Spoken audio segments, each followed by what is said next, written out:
Now, veteran charities are calling for tougher restrictions on the sale of fireworks.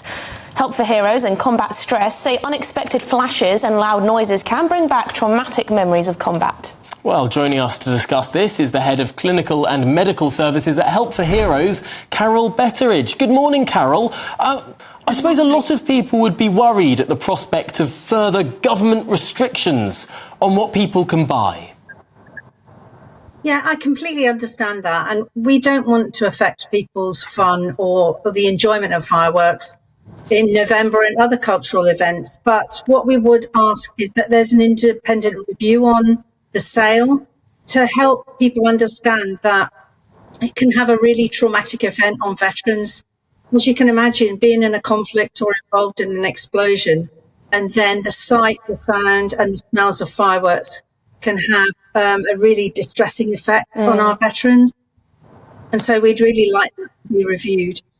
Carol, a lot of the time when we talk about fireworks, we talk about pets actually finding a lot of distress. Many of our viewers won't be aware that this can be quite triggering for veterans. Can you explain a little bit about the experience some veterans might have hearing fireworks?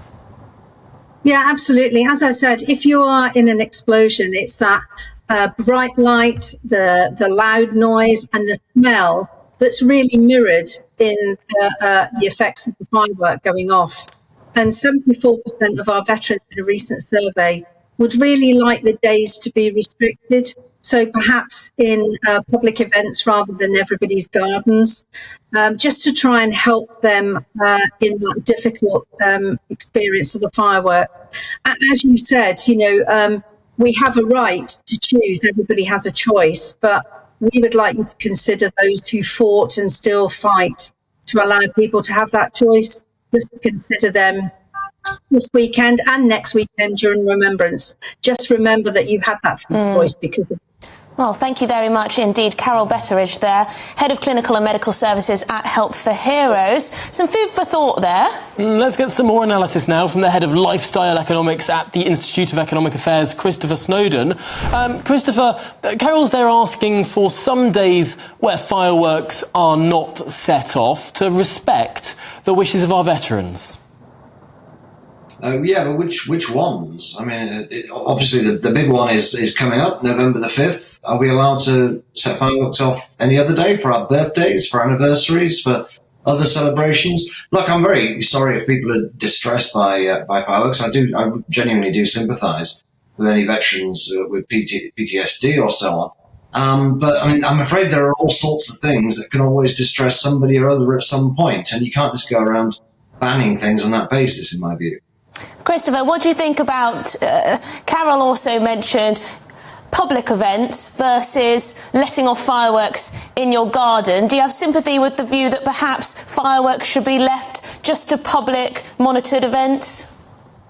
No, quite the opposite, actually. I think it's a lamentable turn of events over the last few decades that people have stopped letting off fireworks in their garden, which is much more fun than going to a firework display. I think firework displays are extremely boring. I think governments waste far too much money putting them on. They go on too long, apart from anything else. There's only about 3 different types of fireworks, as far as I can tell. And after about 2 minutes, it all gets a bit samey. Whereas sticking a Catherine wheel on your garden fence and setting it off is much more exciting. And there's also that element of danger, which you don't tend to get with the government-organised events.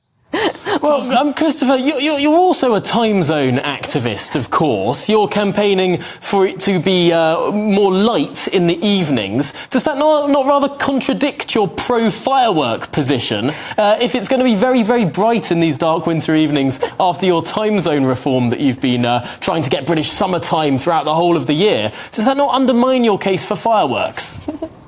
Well, this time of year, Tom, it's getting dark. Thanks to the Greenwich Mean Time fanatics, it's getting dark at 5 o'clock. And under my sensible system, it will get dark at 6 o'clock. Either way, there's plenty of time to let off fireworks in your back garden. And Christopher, do you have a dog? No, I've got a cat. And how does your cat fare when it's fireworks night? Loves it.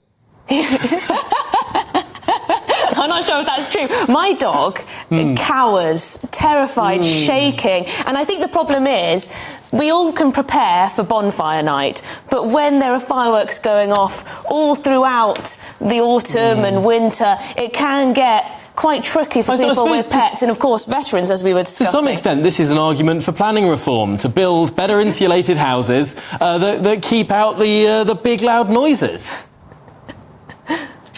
Yes, and gardens, big spacious houses, not just flats, but lovely suburban houses with nice big gardens to put a Catherine wheel in.